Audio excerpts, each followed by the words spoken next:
सर्वेभ्यो नमस्कारः। श्रुतिस्मृतिपुराणानामालयं करुणालयं नमामि भगवत्पादशङ्करं लोकशङ्करं। सर्वमङ्गलमाङ्गल्ये शिवे सर्वार्थसाधिके शरण्ये त्र्यम्बके गौरि नारायणि नमोऽस्तु ते। 37तमः श्लोकः। तवाज्ञाचक्रस्थं तपनशशिकोटिद्युतिधरम् परं शम्भुं वन्दे परिमिलितपार्श्वं परचिता यमाराध्यन् भक्त्या रविशशिशुचीनामविषये निरालोके लोके निवसतिः भालोकभुवने। पदच्छेदः। तव आज्ञाचक्रस्थं तपनशशिकोटिद्युतिधरं परं शम्भुं वन्दे परिमिलितपार्श्वं परचिता यम् आराध्यन् भक्त्या रविशशिशुचीनाम् अविषये निरालोके अलोके निवसति हि भालोकभुवने। अन्वयः। हे भगवति, तव आज्ञाचक्रस्थं तपनशशिकोटिद्युतिधरं परचिता परिमिलितपार्श्वं परं शम्भुं वन्दे। यं भक्त्या आराध्यन् रविशशिशुचीनाम् अविषये निरालोके अलोके भालोकभुवने निवसति हि। श्रीमहादेवं प्राधान्येन स्तुवन् भवानीमपि स्तौति। देव्याः सर्वात्मभावं पूर्वस्मिन् श्लोके वयं दृष्टवन्तः। हे भगवति, मनः त्वं व्योमत्वं मरुत् असि, मरुत्सारथिः असि, त्वम् आपः, त्वं भूमिः, त्वयि परिणतायां परं नहि इति। 37तमतः श्लोकतः 41तमश्लोकपर्यन्तम् आज्ञाचक्रतः अवरोहणक्रमेण मूलाधारपर्यन्तं प्रत्येकमपि चक्रे स्थितां भगवतीं स्तौति। ततः पश्चात् अन्तिमश्लोकपर्यन्तं देव्याः सौन्दर्यस्य वर्णनम् अस्ति। अत्र आज्ञाचक्रे स्थितौ परमेश्वरी परमेश्वरौ स्तौति।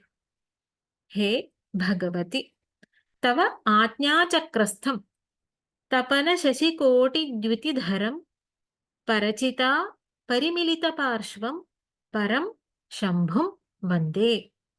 अहं शम्भुं वन्दे। कीदृशं शम्भुं वन्दे? तव आज्ञाचक्रस्थं तपनशशिकोटिद्युतिधरं परचिता परिमिलितपार्श्वं परं शम्भुं वन्दे।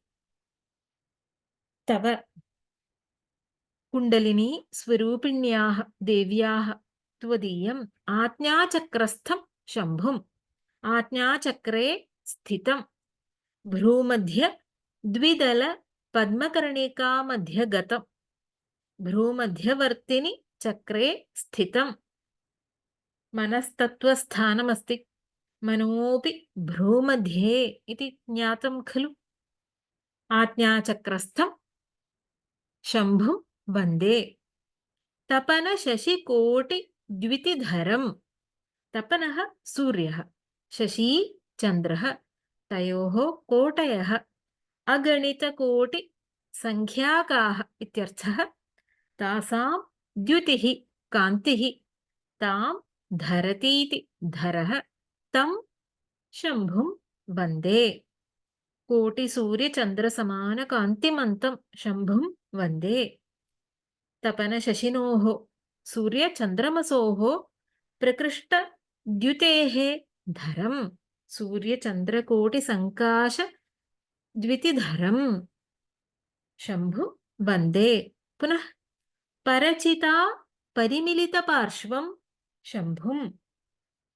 परचिता परा प्रकृष्टा च असौ चिच्च परचित् तया परया चिच्छक्त्या देव्या अथवा परमचिद्रूपया त्वया ज्ञानदात्र्या परिमिलितपार्श्वम् परिमिलितौ पार्श्वौ दक्षिणोत्तरौ यस्य तं परिष्वक्त्वा वामभागम् आश्लिष्टैकपार्श्वम् इति परिमिलितपार्श्वम् परं शम्भुम् परमिति संज्ञा शम्भोः परं प्रकृष्टम् इति वा परमात्मानं देवं सर्वोत्कृष्टं शम्भुम् शं मङ्गलं भवति अस्मादिति शम्भुः शम्भुरीशः पशुपतिः शिवः शूली महेश्वरः इति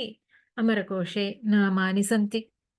परं शम्भुम् अहं वन्दे नमामि स्तौमि। यं शम्भुं परचित् संवलितं परमशिवं भक्त्या आराध्यन् भक्त्या भजनप्रीत्या प्रेम्णा आराध्यन् प्रसादयन् पूजयन् तोषयन् साधकः रविशशिशुचीनाम् अविषये निरालोके अलोके भालोकभुवने निवसति। आराधनस्य प्रयोजनमुच्यते।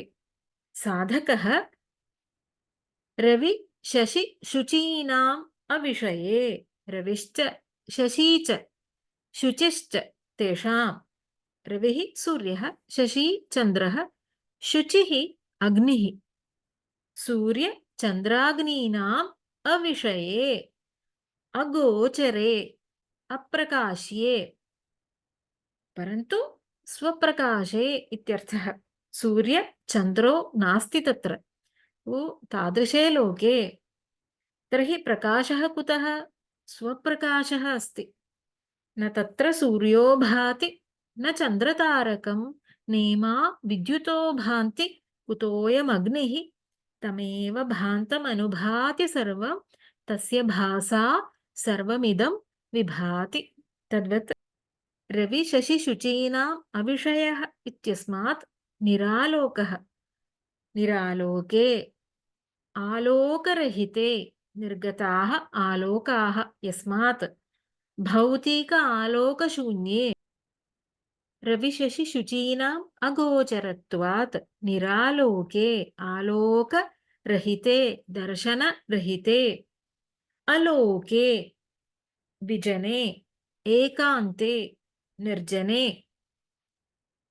भालोकभुवने ज्योत्स्नामये लोके सहस्रकमले तेजोलोके स्वप्रकाशे ज्योतिर्मये लोके नित्य ज्योत्स्नामये भालोकः भा प्रभा आभा तत्र भालोकभुवने निवसतिः सः साधकः भालोकभुवने निवसतिः वर्तते सः साधकः तत्र निवसति त्वत्सायुज्य प्राप्नोति इत्यर्थः तव आज्ञाचक्रस्थं तपनशशिकोटिद्युतिधरं परचिता परिमिलितपार्श्वं परं शम्भुं भक्त्या आराध्यन् साधकः रविशशिशुचीनाम् अविषये निरालोके अलोके भालोकभुवने निवसति हि इति प्रसिद्धौ साधकः वीतशोकः सन् ब्रह्मानन्दम् अनुभवति ब्रह्मसाक्षात्कारं प्राप्नोति इति भावः। पुनः श्लोकं पठामः। तवाज्ञाचक्रस्थं तपनशशिकोटिद्युतिधरं परं शम्भुं वन्दे परिमिलितपार्श्वं परचिता यमाराध्यन् भक्त्या रविशशिशुचीनामविषये निरालोके लोके निवसति भालोकभुवने। ॐ सर्वे भवन्तु सुखिनः सर्वे सन्तु निरामयाः सर्वे भद्राणि पश्यन्तु मा कश्चित् दुःखभाग् भवेत्। ఓం శాంతి శాంతి శాంతి. హరి ఓం శ్రీ గురుభ్యో నమ. హరి ఓం. ధన్యవాద.